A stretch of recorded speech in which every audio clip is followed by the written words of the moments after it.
Hello students, कैसे हैं आप सभी लोग। आशा करता हूं, उम्मीद करता हूं सभी लोग स्वस्थ होंगे, मस्त होंगे और अपनी पढ़ाई को एंजॉय कर रहे होंगे। आज मैं आपके लेके आया हूं एनसीईआरटी सॉल्यूशन। एनसीईआरटी सॉल्यूशन मतलब कि चैप्टर नंबर 2 जो था उपभोक्ता के व्यवहार एवं मांग, उसके सॉल्यूशंस आज हम करने वाले हैं। एनसीईआरटी ने 26 क्वेश्चंस दिए हुए थे, उन सभी के आंसर्स मैं आपके लेके आया हूं। तो बने रहिएगा मेरे साथ पूरे वीडियो में। मैं आपको एक एक क्वेश्चन जो है वो सॉल्व करके यहां पे दिखाने वाला हूं। तो सबसे पहला क्वेश्चन हमारे पास है, उपभोक्ता के बजट सेट से आप क्या समझते हैं। उपभोक्ता के बजट सेट है ना, तो हमने दो बातें पढ़ी थी, एक बजट सेट होता है और एक बजट लाइन होता है। बजट सेट में उपभोक्ता की जो आय होती है उसके अंदर के सारे कॉम्बिनेशन और उपभोक्ता अपनी आय पूरी खर्च कर दे वो कॉम्बिनेशन भी इंक्लूड हो जाते हैं। जबकि बजट लाइन में सिर्फ वो कॉम्बिनेशंस होते हैं जहां पे वो अपनी पूरी इनकम खर्च कर दे, मतलब जो खर्चा कर रहा है वो आपकी इनकम के बराबर होना चाहिए। लेकिन बजट सेट में खर्चा इनकम के बराबर भी हो सकता है और उससे कम भी हो सकता है। वो सारे ऑप्शंस को हम क्या बोलते हैं, बजट सेट कहते हैं। तो चलिए इसको लिखेंगे कैसे ये हमें समझना पड़ेगा।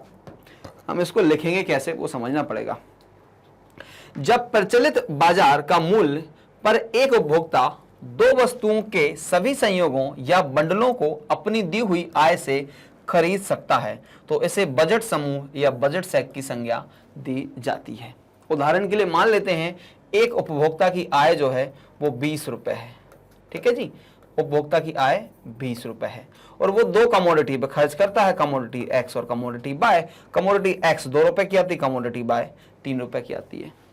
तो कौन कौन से ऑप्शंस जो हैं, कॉम्बिनेशन जो हैं उसके पास उपलब्ध हैं, तो देख लेते हैं कौन कौन से कॉम्बिनेशन जो है खरीद सकता है। तो पहला कॉम्बिनेशन क्या है, कमोडिटी एक्स जो है, यहाँ पे एक्स और यहाँ पे मैं बाय लिख देता हूँ, बंडल बनाता हूँ और यहाँ पे मैं उसकी कॉस्ट बनाता हूँ।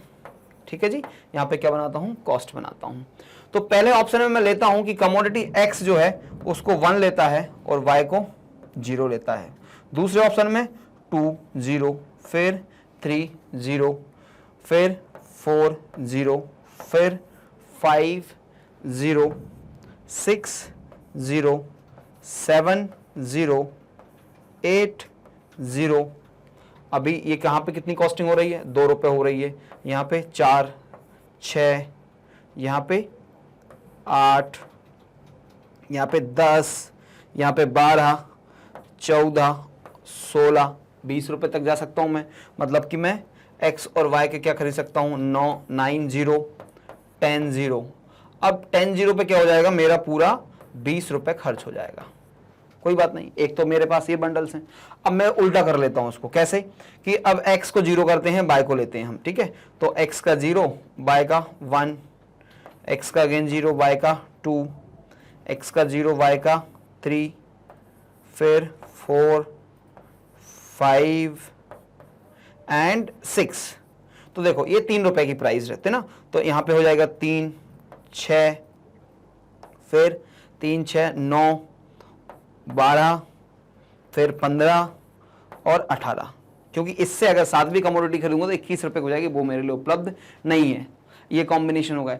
अब ये तो मैंने 0 और सबको प्लस कर दिया। अब ऐसे कॉम्बिनेशन भी तो हो सकते हैं कि सर मैं 2 की मतलब x की 2 लेता हूं और y की 1 लेता हूं, x की 2 लेता हूं, y की 2 लेता हूं। तो ऐसे करके बहुत सारे कॉम्बिनेशन है। ध्यान क्या रखना है, जहां तक इनकम जो है वो 20 के ऊपर नहीं होनी चाहिए, मतलब हमारी जो लागत है, जो कॉस्ट आएगी वो 20 रुपए के ऊपर नहीं होना चाहिए। क्योंकि उपभोक्ता की आय हमने यहाँ पे 20 रुपए कंसिडर किया है। वो सारे ऑप्शन जो हैं वो बजट सेट कहलाएंगे। ये जो मैंने बना के दिखाया आपको, ये सब के सब क्या है, बजट सेट हैं। बात ठीक है जी, हमें समझ में भी आ गया सर, और क्वेश्चन का सॉल्यूशन भी हो जाता है। अब हम बढ़ेंगे अगले क्वेश्चन की तरफ, जो हमसे पूछता है बजट रेखा क्या है। ठीक है, तो बजट रेखा और बजट सेट दोनों एक साथ होते हैं। बजट रेखा में क्या चीज ध्यान रखी जाती है कि हर एक बंडल के कॉम्बिनेशन की कॉस्ट जो है वो कभी भी इनकम से कम भी नहीं होना चाहिए और इनकम से ज्यादा भी नहीं होना चाहिए। वो एग्जैक्टली किसके बराबर होना चाहिए, इनकम के बराबर होना चाहिए। ठीक है जी, तो देखते हैं पहले क्या लिखा हुआ है। बजट लाइन दो वस्तुओं के संभावित सभी संयोगों का बिंदु रेखीय प्रतिनिधित्व कहलाता है, जिन्हें दी गई आय तथा कीमतों से इस प्रकार खरीदा जा सकता है ताकि प्रत्येक संयोग की लागत उपभोक्ता की मौद्रिक आय के बराबर हो। ठीक है, तो फिर इसको एक एग्जांपल से भी समझेंगे हम। मान लेते हैं 10 रुपए जो है वो एक कंज्यूमर की इनकम है 10 रुपए, ठीक है जी, उसकी आय जो है वो 10 रुपए, और वो 2 कमोडिटी खरीदना चाहता है, एक्स और वाई, और एक्स की जो प्राइस है वो 2 रुपए है और वाई की जो प्राइस है वो 1 रुपए है, ठीक है जी। तो ऐसा कौन से कॉम्बिनेशन जिससे पूरे 10 रुपए खर्च हो जाएं, ठीक है। तो पहले क्या करते हैं हम, एक्स की 5 खरीद लेते हैं और वाई की 0, तो 10 रुपए के बराबर हो गया। अब क्या करेंगे, एक्स की 1 यूनिट हम कम कर देते हैं, 4 खरीद लेते हैं, तो बाई की कितनी यूनिट खरीद सकते हैं, क्योंकि 1 रुपए है, 2 रुपए मिल जाएंगे तो 2 खरीद सकता हूं मैं, तब भी 10 रुपए हो गए। कैसे 10 रुपए हो गए, 4 इंटू 2 तो हो जाएगा 8, और 2 इंटू 1 तो हो जाएगा 2, 8 प्लस 2 इज 10। अब इधर फिर क्या कर सकता हूं मैं, इसकी 1 यूनिट और मैं कम कर देता हूं, 1 यूनिट और कम किया तो अब यहां पे कितना खरीद सकता हूं मैं, यहां पे मैं खरीद सकता हूं 4 रुपए बच जाएंगे मेरे पास, तो 4 खरीद सकता हूं, तो फिर से 10 रुपए हो गए मेरे पास। अब इधर क्या खरीद सकता हूं मैं, फिर से इसको 2 कर लेता हूं, तो इतने कितने रुपए बच गए मेरे पास, यहाँ पे 6 रुपए बच गए, तो 6 खरीद सकता हूं। 1 खरीदता हूं तो 8 रुपए बचता है, तो 8 खरीद सकता हूं। एक्स की 0 खरीदता हूं तो पूरा बाय खरीद सकता हूं, कितना, 10। इन सभी कॉम्बिनेशन में मेरी जो कॉम्बिनेशन की कॉस्ट है वो 10 रुपए है, किसके बराबर है, उपभोक्ता की आय के बराबर है, उपभोक्ता की आय के बराबर देखने को मिल रही है। इसको हम बोलेंगे बजट। अब ये तो कॉम्बिनेशन बने, इसको क्या करना है, ग्राफ पे रिप्रेजेंट करना मुझे, ठीक है जी। तो मैं ग्राफ पे रिप्रेजेंट कर लेता हूं, ग्राफिकल रिप्रेजेंटेशन है। ये हो गया मेरा एक्स एक्सिस, ये हो गया मेरा वाई एक्सिस, और यहाँ पे एक्स कमोडिटी ले लेता हूँ और यहाँ पे मैं वाई कमोडिटी ले लेता हूँ, ठीक है जी। 0 एक्स कमोडिटी में कहाँ तक जाना है मुझे, 5 तक जाना है, तो 1 2 3 4 5, 1 2 3 4 एंड 5। ये y है तो 2 4 6 8 और 10 ले लेते हैं यहाँ पे 1 2 3 4 एंड 5 ले लेते हैं। अब जरा पॉइंट करते हैं हम, तो देखो जब मैं x 5 ले रहा हूं तो y कितना है, 0, मतलब इसी के ऊपर डॉट आ जाएगा। फिर 4x और 2y, ये मेरा 4x हो गया और ये मेरा 2y हो गया। फिर 3 and 4, ये 3 हो गया और ये मेरा 4 हो गया। फिर 6 and 2, ये मेरा 6 और ये मेरा 2 हो गया। फिर 8 and 1, ये 8 and 1 हो गया, और ये 10 and 0 हो गया। तो इसको जब मैं लाइन को ज्वाइन कर दूंगा तो ये मेरी बन जाती है बजट लाइन या बजट रेखा बन जाती है। क्लियर बात है जी। हमने क्या किया, सारे कॉम्बिनेशन में जो कॉस्ट है वो किसके बराबर है, इनकम के बराबर है, और इन कॉम्बिनेशंस को जब हम ग्राफ पे रिप्रेजेंट करते हैं तो बन जाती है हमारी क्या, बजट लाइन। क्लियर जी। तो चलो ये था तो हमारा दूसरे क्वेश्चंस का जवाब। अब बात करते हैं हम तीसरा, बजट रेखा की प्रवणता नीचे की ओर क्यों होती है, समझाइए। बजट रेखा की प्रवणता मतलब जो रेट ऑफ ट्रांसफॉर्मेशन है वो नीचे की ओर क्यों जाता है, क्योंकि जब हम एक कमोडिटी, 2 कमोडिटी कंज्यूम कर रहे हैं तो एक कमोडिटी का कंजम्पशन बढ़ाएंगे तो स्वाभाविक रूप से दूसरी कमोडिटी का कंजम्पशन कम करना होता है, इसलिए क्या रहेगा, ये डाउनवर्ड स्लोपिंग हमें देखने को मिलता है। तो चलिए इसको भी हम समझते हैं क्या होता है और इसको जरा एग्जाम्पल से जानेंगे। बजट लाइन 2 वस्तुओं के संभावित सभी संयोगों का ग्राफिकल प्रतिनिधित्व कहलाता है। अभी पिछले क्वेश्चन में भी देखा था, जिन्हें दी गई आय तथा कीमतों से इस प्रकार खरीदा जा सकता है ताकि प्रत्येक संयोग की लागत उपभोक्ता की मौद्रिक आय के बराबर हो। ठीक बात है। मान लीजिए एक उपभोक्ता की आय 200 रुपए है, वह इसे ए वस्तु तथा बी वस्तु खरीदने पर खर्च करना चाहता है। प्रत्येक की कीमत 100 रुपए है। यहां उपभोक्ता के पास 3 विकल्प हैं, मतलब ए वस्तु भी 100 रुपए की है और बी भी 100 रुपए की है। तो उसके पास कौन कौन से ऑप्शंस मौजूद हैं एक बार देख लेते हैं हम। ए वस्तु की 2 इकाइयां खरीद लो, तो अब देखो 100 रुपए प्राइस है और 2 खरीद ली तो 100 इंटू 2 तो 200 रुपए, इनकम भी 200 रुपए थी, पैसा खत्म हो गया, अब हम भी नहीं खरीद सकते। अब बी वस्तु की 2 इकाइयां खरीद लो, तो यहां भी 100 रुपए कीमत थी और 2 खरीद लिया तो फिर भी 200 रुपए खर्च हो गया। अब तीसरा ऑप्शन बोल रहा है ए वस्तु की 1 इकाई तथा बी वस्तु की 1 इकाई, तो 100 इंटू 1 प्लस 100 इंटू 1 फिर से कितना हो जाएगा मेरा, 200 रुपए हो गया। तीनों ही ऑप्शन में मैंने 200 रुपये पूरी खर्च कर दी तो बजट लाइन बन जाती है। बंडल इस प्रकार हो सकते हैं। क्या बंडल हो गया? पहला कॉम्बिनेशन कि 2 आप खरीद लीजिए ए और बी खरीद लीजिए 0। दूसरा कॉम्बिनेशन आप खरीद लीजिए ए 0 और बी 2। और तीसरा है दोनों की एक एक कॉम्बिनेशन आप खरीद लीजिए। यदि हम तीनों बंडलों को रेखाचित्र या ग्राफ के रूप में प्रदर्शित करें तो पाएंगे कि एक नीचे जाते हुई सीधी रेखा बन जाएगी जिसे बजट लाइन या बजट रेखा या बजट पंक्ति अथवा कीमत रेखा कहा जाएगा। ये इसके अलग अलग नाम है। अब ये क्वेश्चन ये है कि नीचे की ओर क्यों जाती है। रेखा चित्र और स्पष्टीकरण। एक उपभोक्ता के पास 100 रुपए हैं जो एक्स तथा वाई वस्तुओं पर खर्च करना चाहता है। एक्स वस्तु की कीमत 20 रुपए प्रति इकाई तथा वाई वस्तु की कीमत 10 रुपए प्रति इकाई। ठीक है, एक्स की कीमत 20 और वाई की 10। इस कीमत आय के सूचना के आधार पर एक्स वाई की वस्तु खरीदने का संयोग उपभोक्ता के पास निम्न प्रकार उपलब्ध है। तो पहला ऑप्शन देखते हैं क्या किया उन्होंने कि एक्स को 0 खरीदा है तो वाई कितना आ गया? पूरा 10 आ गया, क्योंकि 10 इंटू 10 100 रुपये है मेरे पास इनकम। 10 into 10 is 100। अब दूसरे ऑप्शन में क्या किया कि बी की एक खरीद, मतलब बी कॉम्बिनेशन में एक्स कमोडिटी हम एक खरीद लेते हैं। तो 20 रुपए यहां पे आपने खर्चा कर दिया क्योंकि एक्स की कीमत 20 है, बचा 180 रुपए में मैं बाई की कितनी खरीद सकता हूं? 8 कमोडिटी, सॉरी 80 रुपए बचा, तो मैं कितनी खरीद सकता हूं? 8। उसी प्रकार सी और डी और ई और एफ कॉम्बिनेशन मेरे पास बनके तैयार हो जाते हैं। अब इसको क्या करना है? मुझे प्लॉट कर देना है ग्राफ पे। ठीक है जी। अच्छा, ग्राफ पे प्लॉट करने के पहले हम एक चीज और निकाल लेते हैं कि हमारे पास ये चेंज, रेट ऑफ चेंज क्या आएगा, है ना।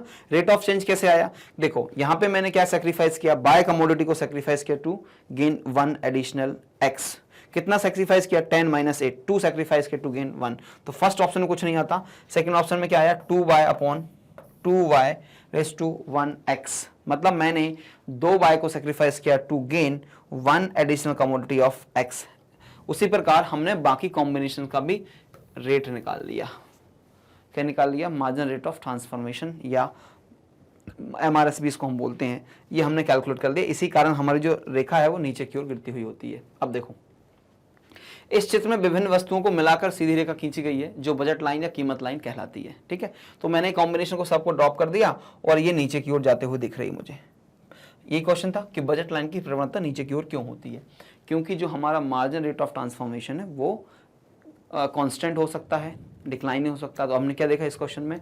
वो कांस्टेंट था कि मुझे बराबर गति से बाय जो कमोडिटी है हर बार मुझे 2 बाय सेक्रीफाइस करना पड़ रहा था to gain 1 additional commodity of X. इसलिए इसकी प्रवणता जो है वो नीचे की ओर होती है। अब मेरे पास आता है नेक्स्ट क्वेश्चन जो है क्वेश्चन नंबर 4।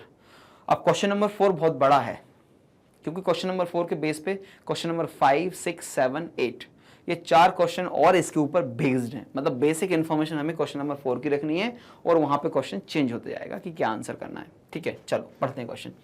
एक उपभोक्ता 2 वस्तुओं का उपभोग करने के लिए इच्छुक है। दोनों वस्तुओं की कीमत क्रमशः 4 रुपए तथा 5 रुपए है। उपभोक्ता की आय 20 रुपए है। तो बजट रेखा के समीकरण को लिखिए। तो बजट रेखा का समीकरण बहुत सिंपल है।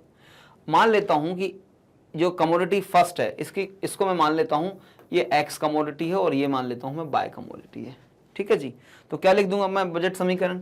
सर बजट समीकरण हो जाएगा एक्स की कीमत 4 रुपए है तो हो जाएगा 4x plus 5y equals to 20। ये मेरा क्या हो गया? बजट रेखा का समीकरण हो गया। इसके ऊपर मैं नहीं जा सकता। 4x प्लस 5y, क्योंकि 4 रुपए किसकी कीमत है? x कमोडिटी की और 5 रुपए बाय कमोडिटी की। यहां पे मैं नंबर्स कर दूंगा। मान लेता हूं x कितना कर देता हूं यहां पे 1। अगर मैं 4 कितना खरीद सकता हूं? x 5 खरीद सकता हूं, 5 कर देता हूं प्लस, तो बाय कितना हो जाएगा? 0 हो जाएगा। तो हो गया 20 मेरा। अब दूसरा कॉम्बिनेशन क्या बन सकता है? क्या मैं अगर 4x खरीदूंगा तो 16 रुपए होता है, बचे हुए 4 रुपए से मैं बाय खरीद पाऊंगा क्या? नहीं। अब मैं 3 करता हूं इसको। मैं क्या करता हूं? x को 3 करता हूं तो 4 × 3 कितना हो गया? 12। अब बचे हुए 8 रुपए से क्या मैं 2 खरीद पाऊंगा? नहीं। 5 रुपए में एक आएगी, 3 रुपए फिर से बच जाएंगे, मतलब पॉसिबल नहीं है। तो नेक्स्ट पॉसिबल कौन सा होगा कि सर x को कर दीजिए आप 0 प्लस 5 × 4 कर दीजिए 20। तो ये मेरे दो ही कॉम्बिनेशंस बनने वाले हैं बजट लाइन में, और ये मेरा बजट का समीकरण हो गया।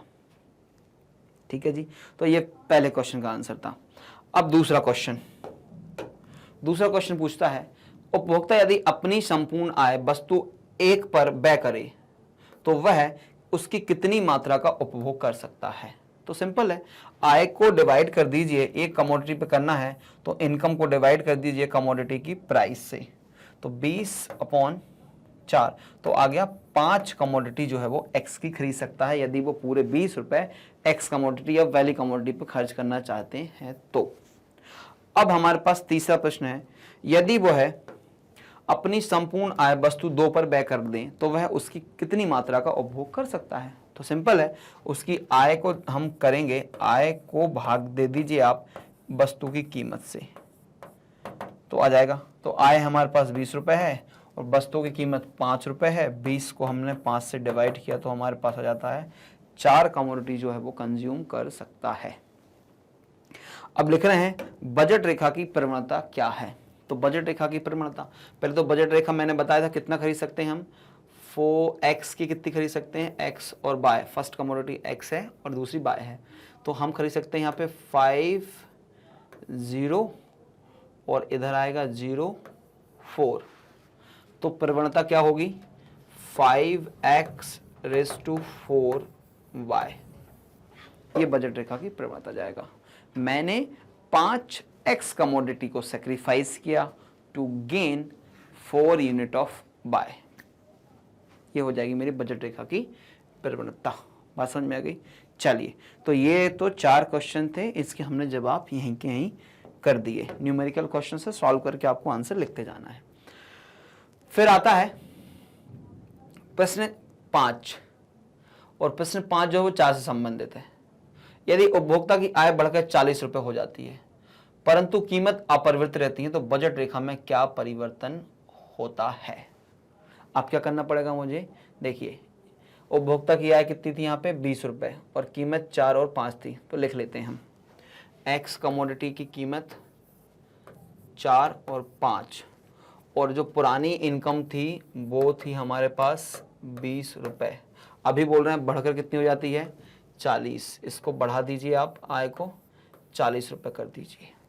अब परंतु कीमत अपरिवर्तित रहती है तो बजट रेखा में क्या परिवर्तन होगा। ठीक है जी, अभी जो पुराना वाला कॉम्बिनेशन क्या था वो भी लिख लेते हैं। पुराना वाला हमारे पास जो कॉम्बिनेशन आ रहा था कि सर 5 0 1 और एक था 0 4, ये हमारी बजट रेखा थी पुरानी वाली। अब नई बजट रेखा बनाते हैं हम, क्या क्या बनेगा देख लेते हैं।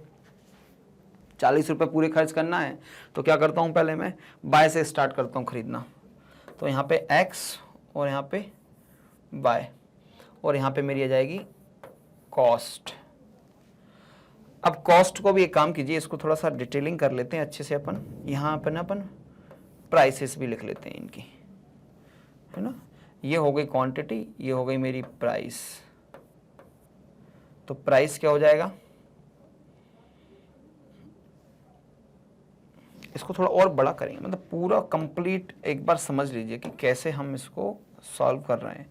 तो x लिख लेते हैं और यहाँ पे हम x की लिखेंगे प्राइस और x पे लिखेंगे खर्चा, total cost on commodity x, और इधर लिखेंगे हम बाय कमोडिटी और फिर लिखेंगे प्राइस ऑफ कमोडिटी बाय, फिर लिखेंगे total expense on commodity Y, और फिर लिखेंगे कॉस्ट जिसका फॉर्मूला हो जाएगा tx plus T Y, sorry, ठीक है जी। चलो अब x कितना खरीद सकते हैं हम, पहले x का कर देते हैं हम 0, प्राइस तो हमेशा क्या है x की 4 है और इधर y की 5 है, y की जो प्राइस है वो 5 है। चलिए, अब क्योंकि मैंने 0 कमोडिटी लिया तो मेरी कॉस्ट यहाँ पे हो जाएगी 0, तो मेरे पास टोटल 40 रुपए बच जाता है। 40 रुपए में कितनी बाय खरीद सकता हूँ मैं, 40 को डिवाइड कर दीजिए 5 से, तो मैं 8 कमोडिटी जो है वो खरीद सकता हूँ। तो 8 इंटू 5 करेंगे तो 40 हो जाएगा, और 0 प्लस 40 करेंगे तो यहाँ पे 40 हो गई, पहला। अब दूसरा देखिए, दूसरा, यदि मैं बाय की 1 यूनिट सेक्रीफाइस करता हूं, मतलब बाय मैं 4 खरीदता हूं तो कितना खरीद लूंगा मैं? बाय अगर 4 खरीदूंगा, अभी मैंने 5 खरीदा है, सॉरी 8 खरीदा है, अब मैं 7 खरीदूंगा तो कितना? 35 रुपीज़ बनता है, बस हो गया, बचा 5 रुपये। 5 रुपये में एक्स आएगी क्या? नहीं। चलो 6 करके देखते हैं, 6 में आएगा कॉम्बिनेशन? नहीं, क्योंकि 6 खरीद लोगे तो 6 × 5 आपने कितना रुपये खर्चा कर दिया सर? 30 रुपये। अब 10 रुपये में आपकी कंप्लीट यूनिट नहीं आएगी, है ना, डिविजिबिलिटी पॉसिबल नहीं है, हम ऐसा मान रहे हैं। फिर इसके बाद 5 हम करते हैं 5, तो 5 × 5 25, डिविजिबिलिटी नहीं है। 5 × 4, हाँ सर यहाँ पे हो जाएगा। तो नेक्स्ट कॉम्बिनेशन क्या बनेगा? बाय की कितनी कमोडिटी खरीद सकता हूँ मैं? बाय की मैं कमोडिटी खरीद सकता हूँ, 5 रुपये कीमत है, 4 कमोडिटी मैं खरीद सकता हूँ और कीमत 5 रुपये है, तो यहाँ पे 20 हो जाती है लागत। और इधर 20 रुपये में कितनी खरीद लूँगा मैं? 20 रुपये में मैं कितनी कमोडिटी खरीद सकता हूँ? 5 कमोडिटी, यहाँ पे मैं कीमत 4 रुपये है, कीमत 4 रुपये है, कमोडिटी में 5 खरीद सकता हूँ, तो फिर से मेरा कॉम्बिनेशन 40 बन जाता है। अब इसके अलावा मेरा तीसरा कॉम्बिनेशन बनेगा कि मैं पूरा x खरीद सकता हूँ, तो पूरा x कितना जाएगा? 10 आ जाएगा, ठीक है जी। तो 40 रुपये पूरा यहाँ खर्च हो गया और यहाँ पे मैं 0 कमोडिटी खरीदूंगा तो ये कॉस्ट 0 हो जाएगा। तो मेरे पास 3 कॉम्बिनेशंस बन गए, ये 3 कॉम्बिनेशंस बन गए।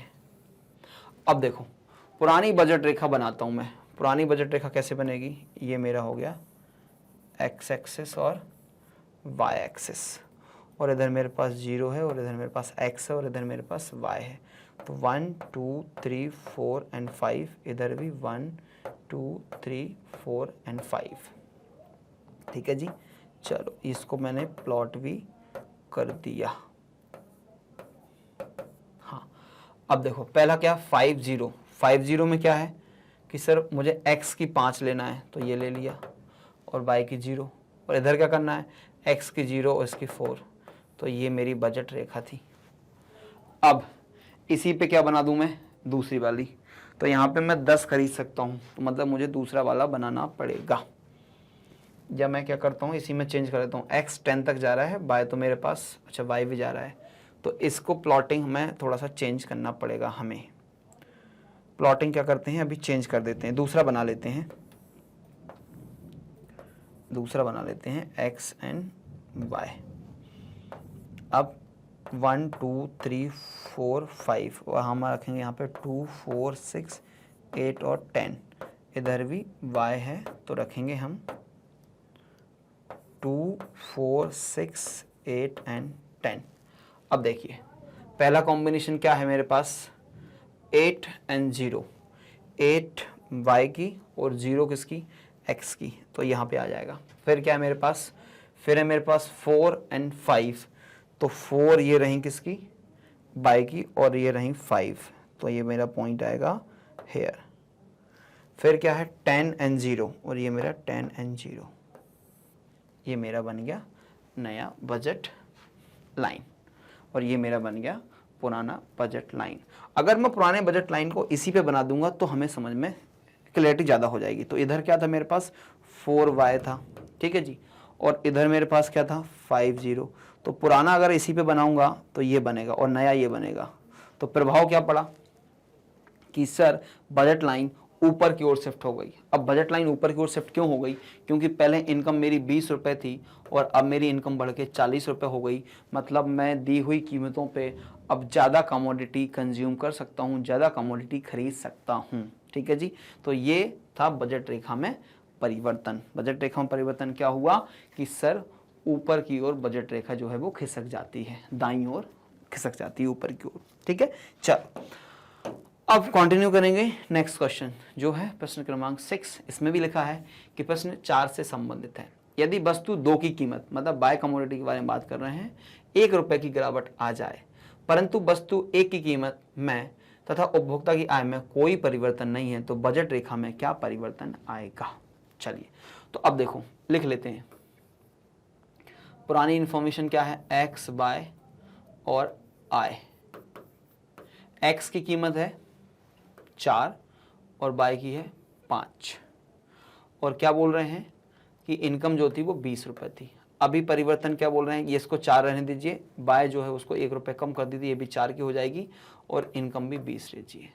तो यहाँ पे मेरे पास 2 ही ऑप्शन थे, एक था 50 और एक था 04, दूसरा था मेरे पास x0 और y4, ये 2 ही मेरे पास ऑप्शंस अवेलेबल थे। अभी देखते हैं इसमें क्या क्या ऑप्शंस मेरे पास आ सकते हैं। तो पहले बना लेता हूं मैं क्या, बजट लाइन के पॉसिबल कॉम्बिनेशंस। ठीक है जी, x कमोडिटी, y कमोडिटी और इनकम मेरी जो है, मतलब यहाँ पे मैं लिखता हूँ कॉस्ट। तो 20 रुपये मान लेता हूँ, पूरा x पे खर्चा करता हूँ, तो 20 डिवाइडेड बाय 4 50 मान लेता हूँ। x की एक कम कर देता हूँ तो यहाँ पे y की एक बढ़ जाएगी, इधर 3 करता हूँ तो इधर 2 बढ़ जाएगी क्योंकि कीमत बराबर है, और इधर 2 करता हूँ तो इधर 3 हो जाएगी, और यदि यहाँ पे 1 करता हूँ तो इधर मैं 4 खरीद सकता हूँ, और यदि मैं 0 यहाँ पे करता हूँ तो 5 खरीद सकता हूँ, क्योंकि कीमत जो है वो बराबर हैं। इसलिए मेरे कॉम्बिनेशंस जल्दी से बन के तैयार हो गए। अब कॉस्ट देखता हूँ मैं यहाँ पे, 5 × 4 तो 20 हो जाती है, इधर 4 × 4 16 और 4 × 1 इज 4, 16 + 4 इज 20। तो सारे कॉम्बिनेशन की कॉस्ट जो है वो 20 आ जाएगी। अब क्या करने वाले हैं हम, फिर से बजट लाइन में क्या करने वाले हैं, इसको हम डाल देंगे, तो क्या परिवर्तन आएगा एक बार देखने की कोशिश करेंगे। पहले बनाता हूँ मैं पुराना वाला बजट लाइन, फिर उसी पे डाल देंगे हम नया वाला। ठीक है जी, तो 1 to 5 ही रखना है इधर मुझे, इधर भी 1 to 5 ही रखना है। तो प्लॉटिंग 1 2 3 4 एंड 5, 1 2 3 4 एंड 5, और हम लिख भी लेंगे। इससे क्या क्लैरिटी होती है जब हम चीज़ों को लिख लेते हैं तो। और इधर मेरा x कमोडिटी, इधर मेरा y कमोडिटी है, और पुराने कॉम्बिनेशन में पहले 50 x पे 5 और ये y का 0 हो गया, और इधर 40, और जब मैं इन डॉट्स को कनेक्ट करूंगा तो मेरी बन गई है पुरानी वाली बजट लाइन। अब बनाता हूँ मैं नई वाली। नई वाली में ऑप्शन क्या है, x5/0, मतलब इधर ही आएगा पॉइंट, फिर है 4x और y1 हो जाती है, तो 4x और y1 इसी पे आ रहा है पॉइंट अभी भी।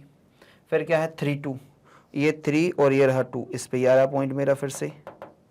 ठीक है, फिर क्या है 2 3, x को 2 y को 3, अभी भी यहीं आ रहा है। फिर क्या है 1 4, ये रहा मेरा 1 और ये रहा मेरा 4, और फिर क्या है 0 और 5, ये 0 और 5। अब देखो ये परिवर्तन यहाँ से देखने को मिला मुझे, मतलब क्या हो गया, रोटेशन हुआ बजट लाइन में। बजट लाइन में क्या हुआ, रोटेशन हुआ, क्योंकि कमोडिटी बाय जो है, कमोडिटी बाय की प्राइस कम हो गई। अब उसी इनकम पे मैं कमोडिटी बाय को ज़्यादा खरीद सकता हूँ। इसलिए हम देख सकते हैं कि पुराना कर्व जो था वो नीचे था, और ये वाला कर्व जो है वो ऊपर की ओर चला गया है, लेकिन एक्स एक्सिस पे कोई बदलाव नहीं हुआ, सिर्फ बदलाव हुआ है वाई एक्सिस पे, मतलब वाई कमोडिटी की मैं ज़्यादा संख्या खरीद सकता हूँ। इसलिए इसको हम बोलते हैं कि ये दाईं ओर खिसकाव हुआ है। किसकी क्या हुआ है, दाईं ओर खिसकाव हुआ है। इस कारण कीमत कम होने से मैं बाई की ज़्यादा मात्रा खरीद सकता हूँ। बहुत बढ़िया क्वेश्चन था ये, तो मैं जब सॉल्व कर रहा था मुझे भी नहीं मालूम था, हम सॉल्व करते करते बाद में बनाया तो समझ में आया कि ये क्या है, बजट लाइन में परिवर्तन है, मतलब कि खिसकाव है, और खिसकाव ऊपर की ओर है। ये हमें बता रहा है कि दी हुई कीमतों से और दी हुई आय से अब मैं बाई की ज़्यादा कमोडिटी को कंज्यूम कर सकता हूँ, खरीद सकता हूँ। ठीक है जी, चलिए अब हम बढ़ेंगे अगले प्रश्न की तरफ। प्रश्न क्रमांक 7 जो है वो फिर से 4 से संबंधित है। अगर कीमतें और उपभोक्ता की आय दोनों दोगुनी हो जाएं तो बजट सेट कैसा होगा। अब बजट लाइन नहीं पूछा है मुझसे, क्या पूछा है, बजट सेट पूछा है। अब बजट सेट और बजट लाइन डिफरेंस क्या है, बजट सेट में इनकम के अंदर के सारे कॉम्बिनेशन होते हैं, बजट लाइन में इनकम के बराबर के ही कॉम्बिनेशंस होते हैं। तो पहले लिखते हैं हम पुरानी इन्फॉर्मेशन।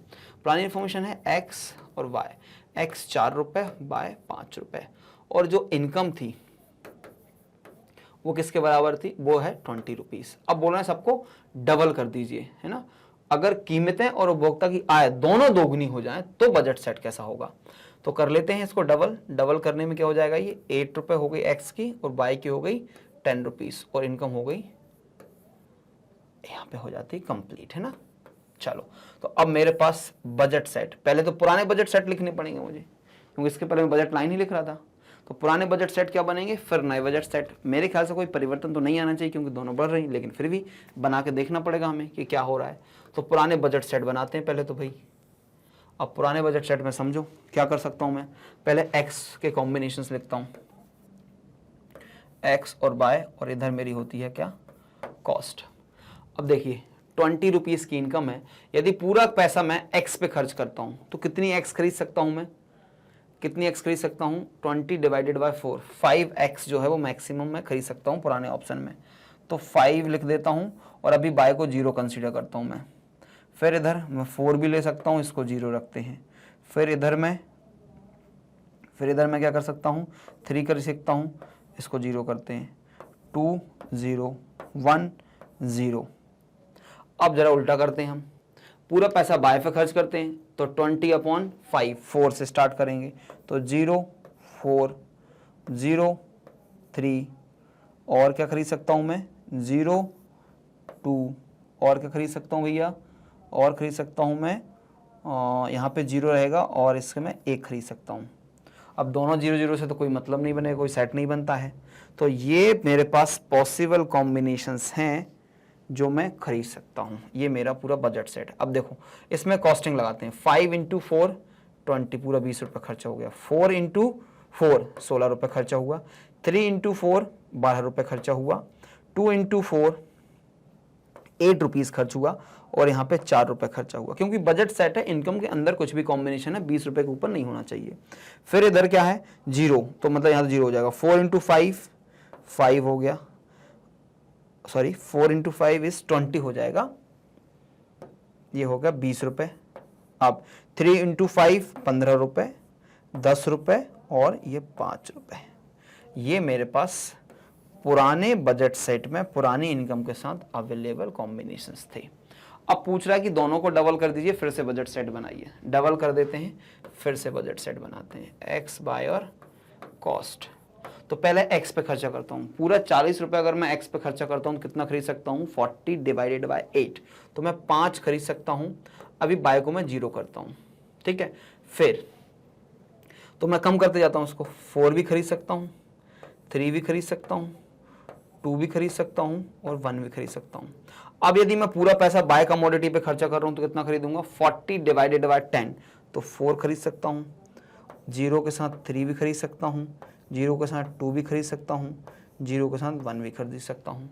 खर्चा लगा लेते हैं, 5 × 8 तो 40, 4 × 8 32, 3 × 8 24, 2 × 8 16, और 8 इधर 0 हो जाएगा इधर, तो 10 × 4 इज 40, और इधर क्या खरीदूंगा मैं, 30 और 20 और 10।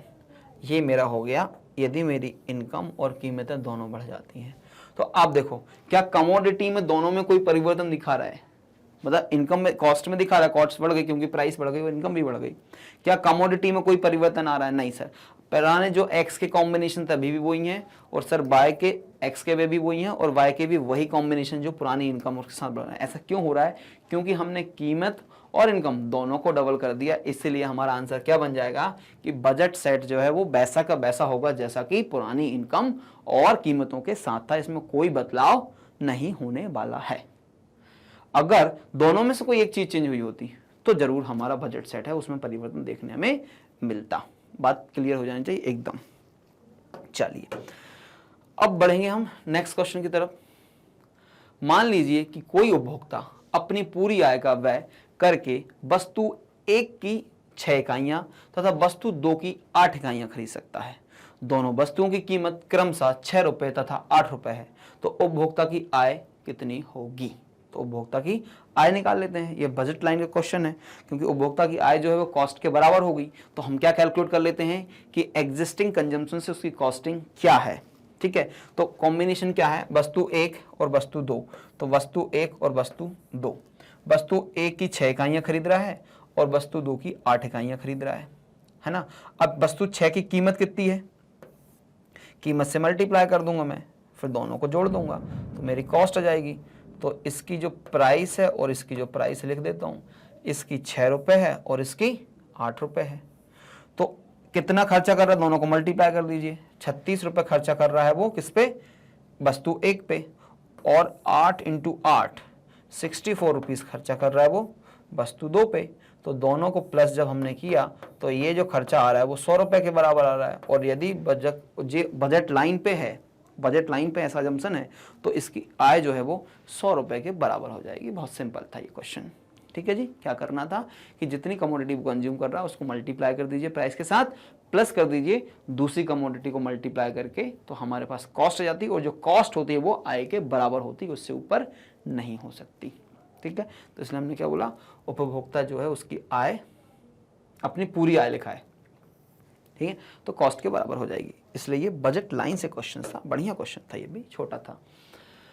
मान लीजिए उपभोक्ता दो ऐसी वस्तुओं का उपभोग करना चाहता है जो केवल पूर्णांक इकाइयों में उपलब्ध है। ठीक है, ये तो हमारी सामान्य मान्यता ही होती है कि किसी इकाई को हम डिवाइड नहीं कर सकते कि आधी खरीद लेते हैं। जैसे कि ये पेन है मेरे पास, इस पेन को आधा नहीं खरीद सकते, हम पूरा खरीदना पड़ेगा। दोनों वस्तुओं की कीमतें 10 रुपए के बराबर, बहुत बढ़िया, कीमतों में कोई परिवर्तन नहीं है, तथा उपभोक्ता की आय 40 रुपए है। ठीक है जी, तो मैं मान लेता हूँ दो वस्तुएं हैं, उन्होंने नाम तो दिया नहीं है, तो मान लेता हूँ x बाय और आय 40 रुपए है, मतलब आय लिखते हैं इसको हम, तो क्या होता है, आसान होता है। ये हो गई मेरी आय। इन्फॉर्मेशन को नोट डाउन कर दो, जब भी क्वेश्चन सॉल्व करना है इन्फॉर्मेशन को नोट डाउन करते जाओ, तो क्वेश्चन बहुत आसान हो जाता है। कीमत 10 रुपये, 10 रुपये, और टोटल मिला के 40 रुपये मुझे खर्चे करने हैं। वे सभी बंडल लिखिए जो उपभोक्ता के लिए उपलब्ध हैं। वे सभी बंडल मतलब कि बजट सेट जो उपलब्ध हैं। ठीक है, तो पहले मैं x पे खर्चा करूंगा, फिर y पे खर्चा करूंगा, वैसे ही करके निकाल लेता हूँ। तो मैं कैसे निकालूंगा, यहाँ पे लिखूंगा कमोडिटी x, और यहाँ पे लिखूंगा कमोडिटी y, और यहाँ पे लिखूंगा उनकी कॉस्ट, लागत। तो मान लेता हूँ पहले मैं पूरे 40 रुपये जो किस पे खर्च कर रहा हूँ, x पे खर्चा कर रहा हूँ, तो कितनी खरीद सकता हूँ, 40 डिवाइडेड बाय 10, 4 यूनिट खरीद सकता हूँ, और y को अभी 0 रखता हूँ। फिर उसके बाद 3 खरीदूंगा, 0 रखूंगा, 2 खरीदूंगा, 0 रखूंगा, 1 खरीदूंगा, 0 रखूंगा। अब उसी प्रकार मैं इसको अपोजिट करके देख लेता हूँ। उसके बाद तो कोई कॉम्बिनेशन बन नहीं रहा है, तो मैं उधर नीचे जगह नहीं है तो इधर ले लेता हूँ x बाय और कॉस्ट। अब बाय पे खरीदता हूँ, 0 कर देता हूँ इसको, तो 10 प्राइस है तो 40/10 इज अगेन 4, यहाँ पे 3, और यहाँ पे 2, और यहाँ पे 1। कॉस्टिंग निकाल लेते हैं, यहाँ पे 40 हो जाएगी, यहाँ पे 30 हो जाएगी, यहाँ पे 20 हो जाएगी, और यहाँ पे 10 हो जाएगी, और इधर भी 40, 30, 20 और 10। ये सारे कॉम्बिनेशन जो हैं वो उसके पास अवेलेबल हैं 40 रुपए में। वो सारे कोई भी कॉम्बिनेशन को सेलेक्ट कर सकता है क्योंकि ये बजट सेट है। इसके बाद हम आते हैं अब दूसरे प्रश्न पे। दूसरा प्रश्न लिखा है, जो बंडल उपभोक्ता के लिए उपलब्ध हैं उनमें से वे कौन से बंडल हैं जिन पर उपभोक्ता के पूरे 40 रुपए व्यय हो जाएंगे। तो देख के बता दीजिए कौन से कॉम्बिनेशन है जहां पे पूरे 40 रुपए वो खर्चा कर सकता है, कौन से हैं। तो यहाँ पे दिख रहा है कि सर x पूरा खरीद लो 40, और क्या खरीद लो, y पूरा खरीद लो 40, ये भी है। फिर इसके बाद एक कॉम्बिनेशन और बनेगा क्योंकि प्राइस सेम है, तो 40 रुपए वाले सारे कॉम्बिनेशन और लिख देते हैं हम। आइए, x, y और कॉस्ट। तो पहले x पूरा, अच्छा ये तो लिख दिया पूरा x वाला, पूरा x वाला हमने लिख लिया है। तो क्या करते हैं अभी, x को 3 करते हैं और y को 1 करते हैं तो भी 40 हो जाएगी। फिर x को 2 करेंगे तो y भी 2 हो जाएगा। फिर x को 1 करेंगे तो y 3 हो जाएगा। ये 3 एडिशनल कॉम्बिनेशन और हैं जिस पे पूरे 40 रुपये खर्च कर सकता है। 2 ऑलरेडी यहाँ से उठा लेता हूँ, एक 40 है और एक 04 है, यहाँ भी 40 रुपये 40 रुपये। मतलब ये वाले कॉम्बिनेशन जो कहलाएंगे मेरे बजट लाइन के कॉम्बिनेशंस पूछे तो उसने मेरे पास, ये मेरे बन जाते हैं बजट लाइन के कॉम्बिनेशंस। Is that clear? ठीक है जी, चलो अब बढ़ेंगे हम अगले प्रश्न की तरफ। प्रश्न क्रमांक 10, एक दिष्ट अधिमान से आप क्या समझते हैं? मोनोटोनिक प्रेफरेंस की बात करता है। अब मोनोटोनिक प्रेफरेंस से सामान्यतः हमारा आशय ये होता है कि कस्टमर जो है वो उस वस्तु को प्रेफर करेगा, उसको उपयोग करेगा जो उसको पसंद है या जो उसको अधिक उपयोगिता देती है ना, वो मोनोटोनिक प्रेफरेंस है। उदाहरण के लिए आम और केले हैं, ठीक है जी। यदि मुझे आम पसंद है एज कंपेयर टू केले, तो मैं किसको प्रेफर करूंगा? आम को प्रेफर करूंगा, क्योंकि वो मुझे अधिक उपयोगिता प्रदान करेगी, है ना। तो वो तो होता है मोनोटोनिक प्रेफरेंस। आइए इसका जवाब कैसे बनेगा देखते हैं। एक सुरा या एक दृष्ट अनुमान, इसका दूसरा नाम है एक सुराधिमान, उस स्थिति को कहते हैं जब अधिक वस्तुओं का उपभोग करने से अधिक संतुष्टि प्राप्त होती है, अर्थात उपभोग में वृद्धि होने के साथ साथ कुल उपयोगिता भी बढ़ते जाती है। क्योंकि मुझे एप्पल आम पसंद है, मैं आम का उपभोग बढ़ाते जाऊंगा, तब भी मेरी क्या होगी, उपयोगिता बढ़ते जाएगी, क्योंकि वो चीज मुझे पसंद है। आधुनिक अर्थशास्त्री यह मानते हैं कि तटस्थता वक्र विश्लेषण इस मान्यता पर आधारित है कि उपभोक्ता अधिमान एक सुरे होते हैं। बिल्कुल होते हैं। एक सुरे अधिमानों के अनुसार एक उपभोक्ता सदैव उस संयोग को प्राथमिकता देता है जिसमें दोनों वस्तुएं अधिक होती हैं या कम से कम एक वस्तु अधिक होती है, पर जो दूसरे बंडल की तुलना में कम नहीं होती है ना। अब मतलब तुम्हारे पास दो ऑप्शन है, मान लीजिए उदाहरण इसमें ही है, तो उदाहरण से समझा देता हूँ कि आपके पास ना दो ऑप्शन है। क्या? अच्छा नहीं है, इधर मैं बता देता हूँ आपको उदाहरण। आपके पास दो ऑप्शन है, आप कमोडिटी एक्स, यहाँ पे कमोडिटी एक्स और कमोडिटी बाय, पहला ऑप्शन है 10-9 और दूसरा ऑप्शन है 10-8 और तीसरा ऑप्शन भी आपके पास 8-9। बताइए कौन सा ऑप्शन आप चूज करेंगे? स्वाभाविक सी बात है, जहां पे मुझे ज्यादा कमोडिटी मिल रही है मैं वो करूंगा, वो मोनोटोनिक प्रेफरेंस हो जाएगा। यहाँ पे मतलब आप ये वाला कॉम्बिनेशन यूज करने वाले हैं, ये दोनों कॉम्बिनेशन नहीं करेंगे, क्योंकि यहाँ पे आपको 8, ये तो 9 मिल रहा है बाय, लेकिन x 8 मिल रहा है। यहाँ पे क्या हो रहा है, 9 बाय तो मिल रहा है लेकिन x 10 मिल रहा है। यहाँ पे 10x मिल रहा है लेकिन बाय जो है 8 मिल रहा है। तो आपके लिए सबसे बेहतर ऑप्शन कौन सा होगा, ये वाला, इसको चूज करेंगे। इसको हम बोलते हैं मोनोटोनिक प्रेफरेंस। ठीक बात है जी। तो ये तो था हमारा मोनोटोनिक प्रेफरेंस के बारे में। फिर हमसे क्वेश्चन पूछ रहा है, यदि एक उपभोक्ता के अधिमान एक दिष्ट हैं, मतलब कि मोनोटोनिक है, तो क्या वह बंडल 10-8 और 8-6 के बीच तटस्थ हो सकता है? बिल्कुल हो सकता है। और कौन सा कॉम्बिनेशन चूज करना चाहिए उसको?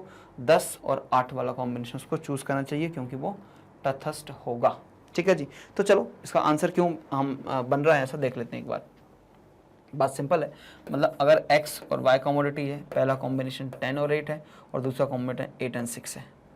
अब बताओ, अब मैं x की 10 क्वांटिटी कंज्यूम करूंगा, ज्यादा यूटिलिटी मिलेगी कि 8 क्वांटिटी कंज्यूम करने पे? स्वाभाविक आंसर क्या आएगा सर, 10 कंज्यूम करने से। उसी प्रकार y की मैं 8 क्वांटिटी कंज्यूम करूंगा तो ज्यादा यूटिलिटी मिलेगी 6 क्वांटिटी, तो सर 8 से मिलेगा। लेकिन अब आप बोलोगे सर उपयोगिता ह्रास नियम क्या बोलता है कि आप कंजम्पशन बढ़ाते जाओगे, यूटिलिटी कम होती जाएगी। हाँ, एडिशनल यूटिलिटी की बात कर रहे हैं, एडिशनल यूटिलिटी जरूर कम होगी, लेकिन टोटल यूटिलिटी तो बढ़ेगी ना। टोटल यूटिलिटी कभी नेगेटिव हो सकती क्या? नहीं। हाँ, टोटल यूटिलिटी का मैक्सिमम पॉइंट आता है, कब आता है? जब मार्जिनल यूटिलिटी जो है वो 0 हो जाती है, तब टोटल यूटिलिटी अपने मैक्सिमम पे होती है। तो हमारे पास कोई इन्फॉर्मेशन नहीं है कि कब मैक्सिमम हो रही है, तो हम क्या समझेंगे कि वो उपभोक्ता है वो तटस्थ होगा, बिल्कुल होगा। और वो कौन सा कॉम्बिनेशन चूज करेगा? 10 और 8, यहाँ पे उसको मैक्सिमम यूटिलिटी मिलेगी। यदि हमें ये जानकारी मिल जाती है कि x का 8 पे मार्जिनल यूटिलिटी 0 हो जाती, तो फिर हम 10 भले ही नहीं चूज करते। लेकिन अभी हमारे पास इन्फॉर्मेशन नहीं है, तो हम यही मानेंगे कि 10 और 8 मतलब कि पहला ऑप्शन जो है वो चूज करने वाला है। चलिए जी, अब बढ़ेंगे अगले प्रश्न की तरफ। मान लीजिए कि उपभोक्ता के अधिमान एक दिष्ट हैं, बंडल 10-10, 10-9 तथा 9-9 पर उसके अधिमान श्रेणीकरण के विषय में आप क्या बता सकते हैं? बिल्कुल हम बता देंगे।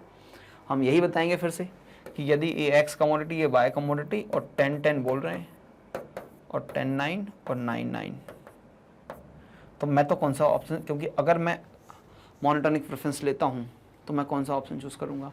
जहां पे मुझे कमोडिटी ज़्यादा मिल रही हैं। यहाँ पे उपभोक्ता की बताना जो है हमें, यहाँ पे उपभोक्ता की जो संतुष्टि है, टोटल यूटिलिटी है, वो मैक्सिमम होगी बाकी कॉम्बिनेशंस के कंपैरिजन में।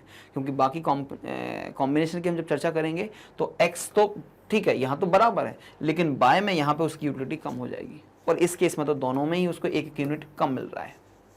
ठीक है, अब यहीं पे यदि मेरे पास मार्जिनल यूटिलिटी वाली इंफॉर्मेशन होती तो हो सकता है कि 10वीं यूनिट कंज्यूम करने से उसकी यूटिलिटी नेगेटिव हो जाती है, तो टोटल यूटिलिटी कम हो सकती थी, है ना।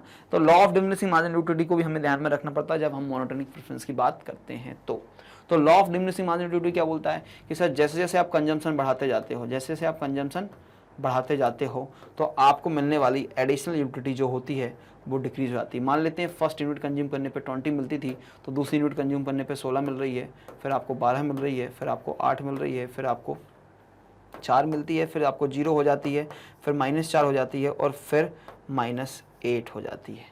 तो इसको हम बोलते हैं law of diminishing marginal utility कि सर आपकी जो मार्जिनल यूटिलिटी है वो एडिशनल कंजम्पशन से, यहाँ पे मैं क्वांटिटी को एडिशनली कंज्यूम कर रहा हूँ, कम हो रही है। बात ठीक है जी। तो ये चीज़ें हम मोनोटोनिक प्रेफरेंस के बारे में बंडल को देखते हुए बता सकते हैं। बात क्लियर है जी। चलो अब मान लीजिए आपका मित्र बंडल 5-6 तथा 6-6 के बीच तटस्थ है। क्या आपके मित्र के अधिमान एकदिष्ट हैं? जी बिल्कुल एकदिष्ट हैं। क्यों है? सिंपल सा रीज़न है सर, एक कॉम्बिनेशन 5 और 6 है और दूसरा कॉम्बिनेशन 6 और 6 है। अब इस कॉम्बिनेशन में हम बात करेंगे कि सर यहाँ पे बाय कमोडिटी अगर यह है तो कोई बात नहीं है, लेकिन एक्स कमोडिटी कारण उसका यूटिलिटी अगेन कम हो जाएगा, इसलिए यहाँ पे तटस्थता होगी, उसके अधिमान जो हैं मतलब मोनोटोनिक प्रेफरेंस यहाँ पे यूज़ होने वाले हैं। मान लीजिए कि बाजार में एक वस्तु के लिए 2 उपभोक्ता हैं और उनके मांग फलन इस प्रकार हैं। तो मांग फलन हमें दिया हुआ है, मांग फलन बोलता है पहला वाला D price equals to P minus 20 minus P, किसी भी ऐसी कीमत के लिए जो 20 से कम या उसके बराबर हो। उसके बाद हमें दूसरा दिया हुआ है, दूसरा हमें क्या दिया हुआ है कि जो हमारी डिमांड है वो किस कीमत पर 0 रहेगी, किस कीमत पे? ऐसी किसी भी कीमत के लिए जो 20 रुपए से अधिक हो। मतलब 20 रुपए के बाद कस्टमर जो है वो डिमांड बंद कर देगा। 20 रुपए तक हमें डिमांड दी हुई है 20 माइनस पी, ठीक है जी। और it is all about demand 1, मतलब किसी एक पहले व्यक्ति के बारे में बात चल रही है। जब जैसे ही हम आते हैं दूसरे व्यक्ति के बारे में, वो डिमांड करता है कि सर 30 माइनस 2p में खरीदूंगा किसी भी ऐसी कीमत के लिए जो 15 रुपए से कम है या 15 रुपए के बराबर है। फिर इसके बाद बोलते हैं कि सर 0 मैं कमोडिटी परचेस करूंगा ऐसी किसी कीमत के लिए जो 15 रुपए से अधिक हो। मतलब जो दूसरा कंज्यूमर वो 15 रुपए के ऊपर नहीं खरीदेगा और पहला कंज्यूमर जो 20 रुपए के ऊपर नहीं खरीदेगा। और हमसे पूछा क्या है? मांग फलन। हमें क्या निकालना है? बाजार मांग फलन को याद कीजिए। तो बाजार मांग फलन कैसे निकालना है, चलिए देखते हैं हम इसको सॉल्यूशन। ठीक है जी। तो पहले कुछ इन्फॉर्मेशन जो है वो नोट डाउन कर लेता हूं। इन्फॉर्मेशन ये है कि sir D1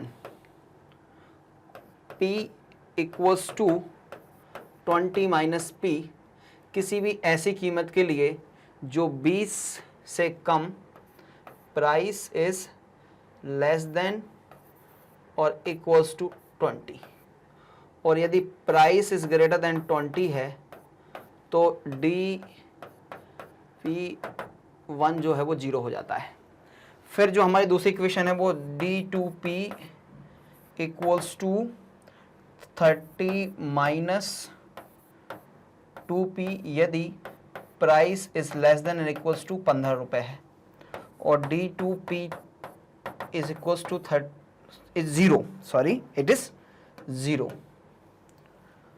0 if price is greater than 15। हमें कैलकुलेट करना है बाजार मांग। अब बाजार मांग का फॉर्मूला होता है कि सर जितनी भी बाजार में इंडिविजुअल डिमांड है उन सबको प्लस कर दीजिए। तो मैं इन चारों को जब प्लस कर दूंगा तो मेरे पास क्या आ जाएगी? बाजार मांग आ जाएगी, है ना। तो उपभोक्ता फॉर्मूला क्या बनेगा? बाजार मांग इक्वल्स टू बाजार मांग इक्वल्स टू उपभोक्ता 1 की मांग प्लस कर दीजिए उपभोक्ता 2 की मांग। कर देता हूं प्लस। तो फॉर्मूले में वैल्यू पुट करूंगा DP1 plus DP1 at price less than 0 plus D2P1 plus D2P। इन सबको मैं प्लस कर देता हूँ। तो इसकी वैल्यू मेरे पास क्या है, 20 minus P plus 0 plus 30 minus 2p plus 0। Solve करेंगे क्या हो जाएगा, 20 प्लस 0 प्लस 30 प्लस 0, तो मैंने प्लस किया, हो जाएगा मेरा 20 प्लस 30 इज 50।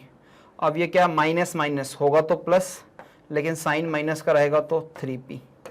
ये आ गया मेरा क्या, बाजार मांग फलन।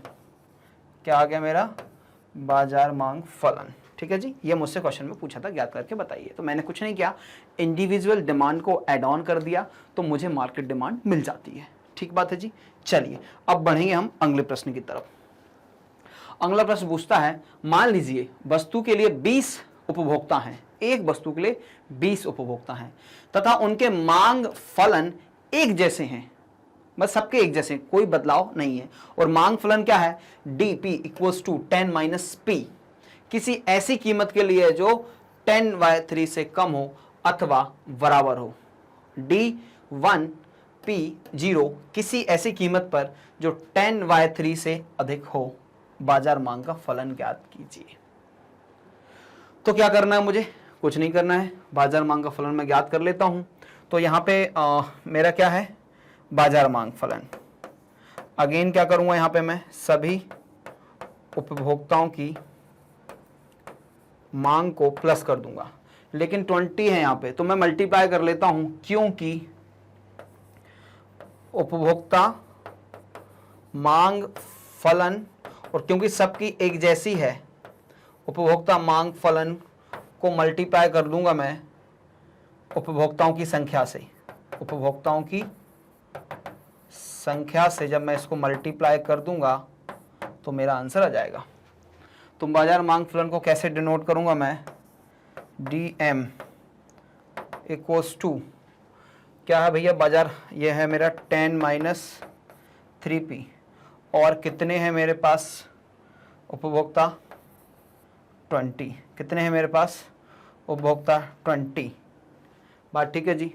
तो यहाँ पे मेरे पास क्या है, प्राइस है, या पहले मैं इसको मल्टीप्लाई कर लेता हूँ, तो ये बन जाएगा 20 इंटू 10, इट इज़ 100 माइनस 3 कितना हो जाएगा, 60p। ये बन गया मेरा सॉल्यूशन।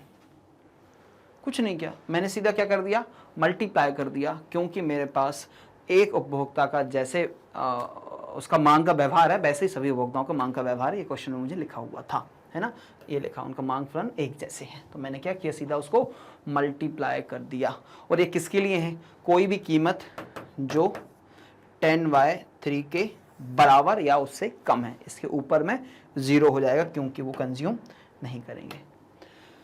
फिर क्वेश्चन नंबर 16 मुझसे पूछता है, एक ऐसे बाजार को लीजिए जहां केवल 2 उपभोक्ता हैं तथा मान लीजिए वस्तु के लिए उनकी मांग है इस प्रकार है ना। तो ये मुझे दिया हुआ है, वस्तु के लिए बाजार मांग की गणना कीजिए। ठीक है जी। तो मुझे बताया गया कि ये प्राइस पे, और ये एक कस्टमर है और ये दूसरा कस्टमर है, उनकी ये डिमांड दी हुई है, मुझे क्या निकालना है, बाजार मांग निकालना है।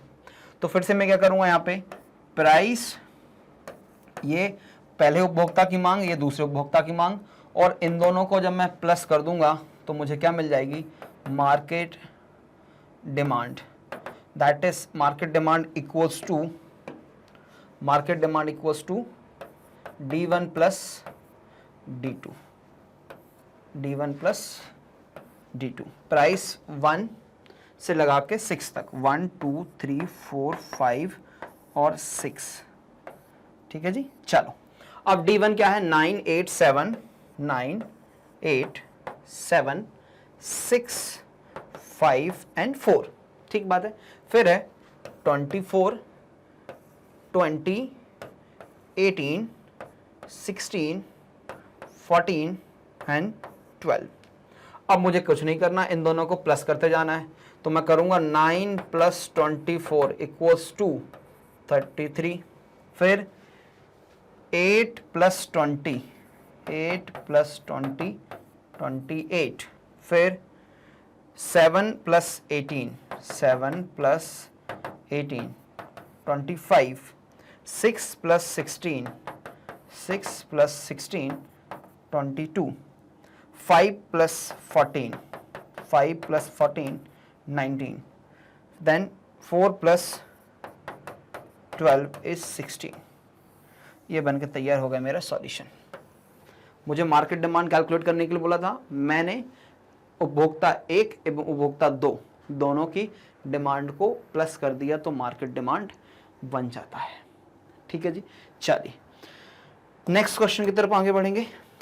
और नेक्स्ट क्वेश्चन क्या पूछ रहा है मुझसे, सामान्य वस्तु से आप क्या समझते हैं। बेसिकली जो वस्तुएं होती हैं उनको हमने 2 भागों में वर्गीकृत करके रखा है वस्तुओं को। एक सामान्य वस्तुएं हैं और दूसरी होती हैं निम्न स्तरीय वस्तुएं। हालांकि कोई स्पेसिफिक डिफाइन करना कि कौन सी सामान्य है और कौन सी निम्न स्तरीय वस्तु है, ये उपभोक्ता की आय पर निर्भर करता है। लेकिन सामान्यतः निम्न स्तरीय वस्तुएं वह वस्तुएं होती हैं जो कि जिनकी क्वालिटी निम्न स्तर की होती है, कहीं ना कहीं क्वालिटी में वो चीप होती हैं, उनको हम निम्न स्तरीय वस्तु कहते हैं। और सामान्य वस्तुएं जो हैं उनको कोई स्टैंडर्ड नहीं है कि बहुत मतलब एक ठीक ठाक तरह की क्वालिटी की वस्तुएं होती हैं, उनको हम सामान्य वस्तु कहते हैं। बहुत ज़्यादा अच्छी क्वालिटी की वस्तुओं को सामान्य वस्तुएं नहीं कहेंगे हम। ठीक है बात है जी। तो सामान्य वस्तुओं से आपका क्या आशय है, और वस्तुओं का क्लासिफिकेशन ये हमेशा याद रखिए, क्योंकि वस्तुओं का ये जो क्लासिफिकेशन है ये जरूर आता है आपका कि सर सामान्य वस्तुएं और दूसरी होती हैं निम्न स्तरीय। इनको हम गिफिन गुड्स भी बोलते हैं क्योंकि गिफिन नाम के अर्थशास्त्री ने इनको परिभाषित किया था। हालांकि सामान्य वस्तुएं जो होती हैं इस पे इकोनॉमिक लॉ जो है वो कैसे काम करता है, लॉ ऑफ डिमांड, मांग का नियम कैसे काम करेगा कि यदि कंज्यूमर की आय जो है, आय यदि बढ़ती है तो सामान्य गुड्स की जो डिमांड है ना सर, सामान्य गुड्स की डिमांड है वो भी बढ़ जाती है। और यदि आय कम होती है, आय कम होती है तो इनकी डिमांड भी कम हो जाती है।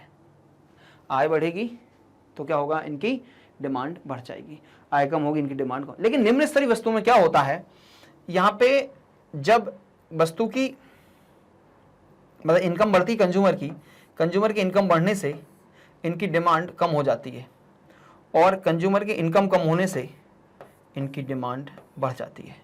ठीक है, ये तो आय के साथ था। अच्छा, प्राइस के साथ भी इनका उल्टा चक्कर चलता है निम्न स्तरीय वस्तुओं का। क्या होता है कि जनरली लॉ ऑफ डिमांड क्या बोलता है कि सर लॉ ऑफ डिमांड में जब प्राइस किसी कमोडिटी की बढ़ती है तो उस कमोडिटी की डिमांड कम हो जाती है। लेकिन निम्न स्तरीय वस्तु में क्या होता है, जब किसी कमोडिटी की प्राइस कम होती है तो उनकी डिमांड भी कम हो जाती है, और जब किसी कमोडिटी की प्राइस बढ़ती है तो उनकी डिमांड भी बढ़ जाती है।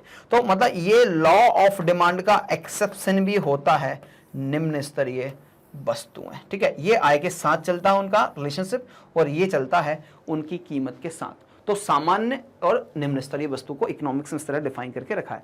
लेकिन परिभाषित कैसे करेंगे, सामान्य वस्तु है वह है जिसकी मांग तब बढ़ जाती है जब लोगों की आय बढ़ने लगती है, जिससे मांग में सकारात्मक आय लोच आ जाती है।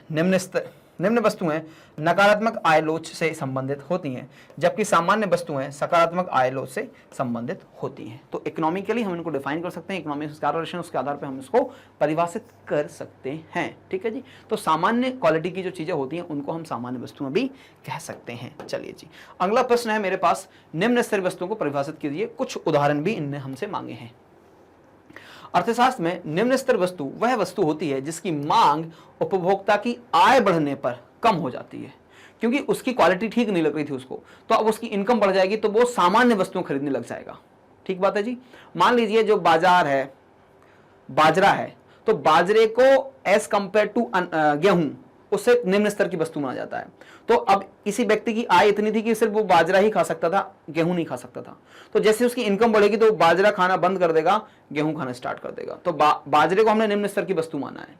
इसलिए क्या होता है, निम्न स्तर की वस्तुओं की मांग कम हो जाती है जब उपभोक्ता की आय बढ़ती है, या उपभोक्ता की आय घटने पर मांग बढ़ जाती है। सामान्य वस्तुओं के विपरीत, जिसके लिए विपरीत देखा जाता है, सामान्य वस्तुएं वे वस्तुओं जिनकी उपभोक्ता आय बढ़ने पर मांग बढ़ जाती है, अभी देखा था हमने। इस अर्थ में हीनता अच्छे की गुणवत्ता के बारे में एक बयान के बजाय सामर्थ्य संबंधित एक अवलोकनीय तथ्य है। एक नियम के रूप में ये समान किफायती है और अपने उद्देश्य को पर्याप्त रूप से पूरा करते हैं, लेकिन जैसे जैसे अधिक आनंद, कम से कम विधिवत्ता प्रदान करने वाले अधिक महंगे विकल्प उपलब्ध होते हैं, घटिया वस्तुओं का उपयोग कम हो जाता है। है ना। तो जो कम क्वालिटी की वस्तु होंगी भाई अच्छा ऑप्शन मिलेगा तो हम उसको इस्तेमाल करेंगे, घटिया वस्तुओं का इस्तेमाल जो है वो हम करना बंद कर देंगे। ठीक है जी। अच्छा, उदाहरण भी मांगे थे उन्होंने, तो उदाहरण के लिए मैंने आपको एक उदाहरण बोला था कि गेहूं के कंपैरिजन में जो बाजरा है वो निम्न स्तरीय वस्तु कहलाती है। ठीक बात है जी, इसको हम निम्न स्तरीय वस्तु कहते हैं। फिर अगला क्वेश्चन, स्थानापन्न वस्तु को परिभाषित कीजिए। एक सी दो वस्तुओं के उदाहरण दीजिए जो एक दूसरे के स्थानापन्न है, सब्स्टिट्यूट होती हैं। मतलब जहां पे एक कमोडिटी के बदले में किसी दूसरी कमोडिटी को इस्तेमाल किया जा सकता है वो हमारे लिए सब्स्टिट्यूट गुड्स होता है। ठीक है जी। चलो परिभाषित कैसे करेंगे एक बार देख लेते हैं। स्थानापन्न वस्तु एक ऐसा उत्पाद है जिसका उपयोग किसी अन्य उत्पाद के प्रतिस्थापन के रूप में किया जा सकता है, क्योंकि यही उसी उद्देश्य को पूरा करता है। यदि एक उत्पाद की कीमत बढ़ जाती है तो लोग इसके बजाय विकल्प खरीदने चुन सकते हैं, जिससे मूल उत्पाद की मांग में कमी आ सकती है। ठीक है जी। एक की जगह दूसरे का इस्तेमाल हम कर सकते हैं, उसको हम स्थानापन्न वस्तु कहते हैं। जैसे कि चाय और कॉफी, ये दोनों ही स्थानापन्न वस्तु हैं, क्योंकि हम चाय पी सकते हैं या चाय की जगह कॉफी पी सकते हैं या कॉफी की जगह चाय पी सकते हैं। ये हो गया हमारा पहला उदाहरण। दूसरा उदाहरण क्या हो सकता है? दूसरा उदाहरण क्या हो सकता है कि सर कुछ ऐसी चीज़ें होती हैं जैसे कि हमें कहीं जाना है सर, तो हमारे पास ना दो ऑप्शन है, एक बस है और दूसरा हमारे पास क्या है, कार है। तो यहाँ तो हम बस से जा सकते हैं या हम कार से जा सकते हैं। ये भी स्थान पर एक दूसरे को रिप्लेस कर सकते हैं, क्योंकि हमारा ऑब्जेक्टिव क्या है, पहुंचना है। कैसे पहुंचना है? दो माध्यम है, दोनों में से कोई माध्यम हम यूज कर सकते हैं, दोनों में ही हम पहुंचेंगे। और पहले में हमारा क्या था माध्यम कि हमें कुछ ड्रिंक करना, कुछ पीना है, तो हम चाय पी सकते हैं या कॉफ़ी पी सकते हैं गर्म में। दोनों ही जो हैं वो एक दूसरे के स्थानापन्न हैं। ठीक बात है जी। चलिए फिर क्या है, पूरक वस्तुओं को परिभाषित कीजिए। ऐसी दो वस्तुओं के उदाहरण दीजिए जो एक दूसरे के पूरक हैं। अब पूरक का मतलब ये होता है कि वो दोनों वस्तुएं एक साथ इस्तेमाल होती हैं। उदाहरण के लिए कार एवं पेट्रोल। आप कार को पेट्रोल के बिना इस्तेमाल नहीं कर सकते। हाँ, पेट्रोल को जरूर कार के बिना इस्तेमाल कर सकते हो, लेकिन पेट्रोल को किसी न किसी इंजन जैसी चीज में लगाना पड़ेगा हमें। आप बोलोगे बाइक, तो बाइक के साथ आप उसका एग्जांपल ले सकते हो। एक दूसरे के बिना जो नहीं चल सकते वो पूरक कहलाते हैं। ठीक है, तो परिभाषित कैसे करेंगे, लिखेंगे पूरक वस्तुएं क्या होती हैं। पूरक वस्तुएं वे उत्पाद हैं जिनका मूल्य तब बढ़ता है जब संबंधित उत्पादों की मांग बढ़ जाती है। उदाहरण के लिए यदि सेल फोन की मांग बढ़ती है तो सेल फोन चार्जर की मांग भी बढ़ सकती है। चार्ज तो करना पड़ेगा। पूरक उत्पाद भी मूल्य निर्धारण पर निर्भर करेगा। अब दो उदाहरण की बात की है, तो एक तो उदाहरण हमारे पास कार एवं पेट्रोल है, दूसरा मोबाइल फोन और सिम कार्ड एक साथ इस्तेमाल होते हैं। ठीक है जी, पूरक हैं एक दूसरे के, जो एक दूसरे के बिना नहीं चल सकते हैं। अब इसके बाद आता है हमारा मांग की कीमत लोच को परिभाषित कीजिए। मांग की कीमत लोच को परिभाषित करना है हमें। चलिए, मांग की कीमत लोच का अर्थ, मांग की कीमत लोच किसी वस्तु की कीमत में दिए हुए प्रतिशत परिवर्तन के प्रत्युत्तर में उसकी मांग की मात्रा में हुए प्रतिशत परिवर्तन का अनुपात होती है। इसे हम निम्न प्रकार ज्ञात कर सकते हैं। मांग की कीमत लोच इक्वल्स टू मांग में अनुपातिक परिवर्तन और कीमत में अनुपातिक परिवर्तन। प्राइस सेंसिटिविटी देखते हैं बेसिकली हम, कि यदि मैं किसी वस्तु की कीमत को कम करता हूं तो मेरी मांग में क्या परिवर्तन आता है। उसी प्रकार यदि मैं कीमत को बढ़ाता हूं तो डायरेक्शन तो मुझे मालूम है, कीमत बढ़ेगी तो मांग कम जाएगी, लेकिन कितनी कीमत बढ़ा रहा हूं तो कितनी मांग कम हो रही है, इसको ज्ञात किया जाता है मांग की कीमत लोच में। यहां पे हमारे पास का फॉर्मूला भी उपलब्ध है। चलिए, अब एक वस्तु की मांग पर विचार करें। 4 रुपए की कीमत पर इस वस्तु की 25 इकाइयों की मांग है। मान लीजिए वस्तु की कीमत बढ़कर 5 रुपए हो जाती है तथा परिणाम स्वरूप वस्तु की मांग घटकर 20 रुपए हो जाती है। कीमत लोच की गणना कीजिए। तो हमें कीमत लोच का यहाँ पे फॉर्मूला लगाना पड़ेगा। ठीक है जी। तो सबसे पहले हम लिख देते हैं कि ओरिजिनल क्वांटिटी क्या है। ओरिजिनल प्राइस 4 है और बढ़ी हुई प्राइस, मतलब इसको मैं P1 से डिनोट करूंगा, वो 5 है। और जो मेरी ओरिजिनल क्वांटिटी है वो 25 है और जो मेरी नई क्वांटिटी है वो 20 है। ये बेसिक इन्फॉर्मेशन मुझे नोट डाउन कर लेना चाहिए। फिर मैं क्या लगाऊंगा यहाँ पे, मांग की लोच को हम ईडी से डिफाइन करते हैं और इसका फॉर्मूला है कि प्रतिशत बदलाव मांग की मात्रा में, उसको डिवाइड करते हैं प्रतिशत बदलाव कीमत में। अब प्रतिशत मांग की मात्रा में बदलाव कैसे निकालेंगे हम, उसका भी हमने फॉर्मूला कल नोट डाउन किया था वीडियो में, मतलब जो हमने जब वन शॉट पढ़ रहे थे। तो फिर से मैं यहाँ पे फॉर्मूला लिख देता हूँ, प्रतिशत चेंज, मांग को मैं क्यू लिख लेता हूँ या डी लिख ले, क्यू लिख लेता हूँ, इक्वल्स टू, इसके लिए फॉर्मूला क्या आएगा मेरा, change in quantity upon quantity.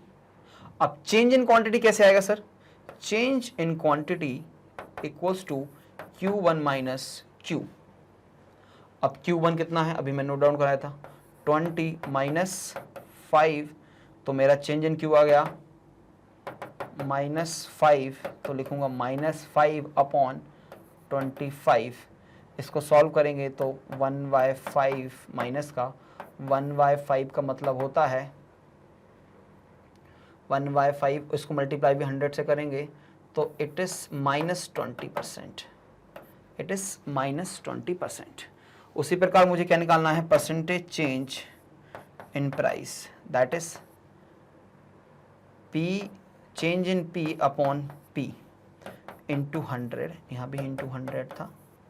फिर आता मेरा यहाँ पे change in P, that is P1 minus P, P1 here is 5 minus 4, that is 1, that is 1, okay, तो 1 upon P, that is 4 into 100, that is 25%. तो here -20% upon -25%, परसेंट से percent cancel कर लीजिए आप पहले, और 20 upon 25 जब आप करेंगे, मतलब कि इट इज़ 4 upon 5, 4 upon 5 का मतलब हो जाएगा -0.8, -0.8। अब सामान्यतः हम माइनस साइन को इग्नोर करेंगे क्योंकि नेगेटिव रिलेशनशिप होता है, जब कीमत बढ़ती है तो डिमांड कम होती है, और जब कीमत कम होती है डिमांड बढ़ती है, इसलिए हमेशा नेगेटिव साइन आएगा। तो नेगेटिव साइन को हम इग्नोर भी कर सकते हैं, या इसका मतलब होता है कि डिमांड कम हो जाएगी। तो 0.8 इलास्टिसिटी ऑफ डिमांड जो है वो 0.8 है, लेस देन 1 आई है, और हमें बता रही है कि जो प्राइस है वो कम सेंसिटिव है, लेस देन 1 है ना। तो यहाँ पे लोच मांग की कीमत लोच कम है क्योंकि इसकी वैल्यू 1 से कम आई है।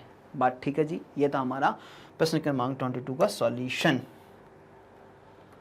अब प्रश्न क्रमांक 23, मांग वक्र दिया हुआ है D P equals to 10 minus P को लीजिए, कीमत जो है वो 5/3 पर लोच क्या है, हमसे वो लोच पूछ रहा है, मांग की कीमत लोच पूछ रहा है। ठीक है, तो चलो कैलकुलेट कर लेते हैं मांग की कीमत लोच। ठीक है, अब मेरे पास क्या क्या इन्फॉर्मेशन गिवन है पहले मैं नोट डाउन करूंगा, और जो इन्फॉर्मेशन नहीं उसको मैं कोशिश करूंगा ढूंढने की। तो प्राइस बोल रहा है वो मुझे कि प्राइस जो है ना सर वो है 5/3। ठीक है जी, अब क्वांटिटी मैं इस से निकाल सकता हूं, इसको यूज कर लूंगा समीकरण को। तो समीकरण क्या है कि सर जो क्वांटिटी हो जाएगी आपकी कितनी, 10 माइनस 3P, तो P को मल्टीप्लाई कर लेते हैं, इट इज 5/3। जब मैं इसको सॉल्व करूंगा तो 15/3 इज 5, 10 माइनस 5 इज क्वांटिटी 5 आ जाती है। और मेरे पास एक इंफॉर्मेशन ये भी हो सकती है, change in Q, change in ये होता है change in Q upon change in P into P upon की, एक मेरे पास ये फॉर्मूला होता है ईडी निकालने का। तो इस फॉर्मूले में मेरे पास change in Q upon change in P जो है वो -3 गिवन है। अब मैं इसको सॉल्व कर लेता हूँ, वैल्यूज गिवन है तो ये वाले फॉर्मूले में वैल्यू पुट करता हूँ, इसकी वैल्यू है मेरे पास -3 इंटू, अब मेरे पास क्या चाहिए P, that is 5/3 upon Q, Q is 5। तो अब इसको हम जब सॉल्व कर लेंगे तो क्या वैल्यूज आ जाएंगे मेरे पास, इसको मैंने पर लेके चला गया और ये 15 हो गया, तो 5/13 ये वैल्यू हो जाएगी -3 इंटू 5/15। तो 5/15 अब ये हो गया मेरा 15/15 दैट इज -1। तो मांग की कीमत लोच 1 है, जिसको हम बोलते हैं यूनिटरी। यूनिटरी मतलब इकाई मांग की लोच है। क्या है? इकाई मांग लोच। मतलब कि जितना मैं कीमत में, जितने प्रतिशत कीमत में परिवर्तन होगा उतने ही प्रतिशत मांग में परिवर्तन हमें देखने को मिलेगा। बात ठीक है जी।